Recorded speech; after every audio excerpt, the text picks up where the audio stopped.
नीट परीक्षेतील गैरव्यवहार आणि शिक्षण मंत्र्यांच्या राजीनाम्याच्या मागणीसाठी राजधानी दिल्लीतील जंतर मंतर येथे आंदोलन सुरू आहे। आमरण उपोषण करणारे सामाजिक कार्यकर्ते सोनम वांगचुक यांना सरकारने बळजबरीने उचलून रुग्णालयात दाखल केल्यानंतर कॉक्रोच जनता पार्टीचे संस्थापक अभिजित दिपके आणि अनेक आंदोलनकर्ते पुढे सरसावले।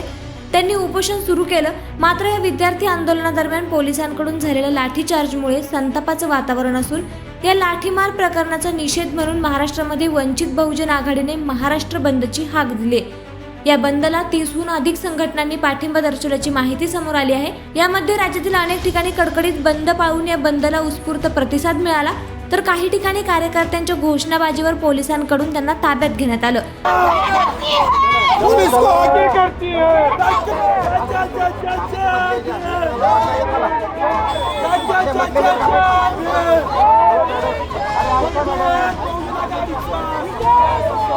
तसेच यावेळी वंचितचे नेते सुजात आंबेडकर यांनी आंदोलकांची भेट घेत त्यांना संबोधित केलं।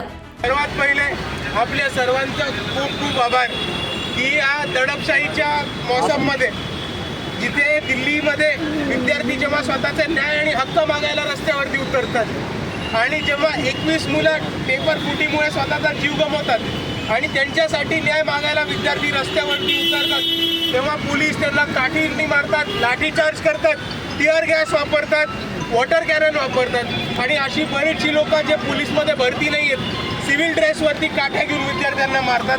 अशी क्रूर घटना या भारत देशाच्या राजधानीमध्ये झाली आहे आणि यांनी या देशाच्या लोकशाहीला काळीमा फासण्याचं काम केलेलं आहे। आणि या दडपशाहीच्या वातावरणामध्ये आपण सर्वांनी पोलिसांच्या, सरकारच्या, मोदीच्या, फडणवीसांच्या दडपशाहीला न घाबरता आपण आंदोलन करताय, याच्याबद्दल मी आपल्या सर्वांना क्रांतिकारी जय भीम करतो।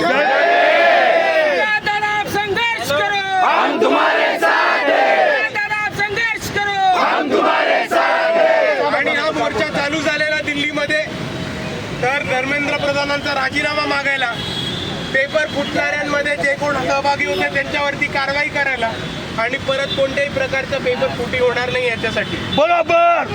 पण जेव्हा विद्यार्थी आंदोलन करतात आणि तेव्हा पोलीस त्यांच्यावरती हल्ला करतात, तेव्हा हा मुद्दा एका राजीनाम्याचा राहत नाही, हा एका उपोषणाचा राहत नाही, तर हा देशाची लोकशाही वाचवण्याचा आणि भारताचं जे भविष्य आहे म्हणजे आपले विद्यार्थी आणि तरुण त्यांच्यावरती जेव्हा हमला होतो तेव्हा त्यांच्या मागे उभं राहून त्यांना बळ देण्याचा मुद्दा होतो।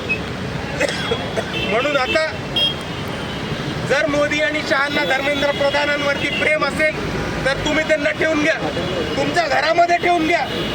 आता आम्हाला धर्मेंद्र प्रधानांचा राजीनामा नकोय, आता आम्ही नरेंद्र मोदी आणि अमित शहाला बदलल्याशिवाय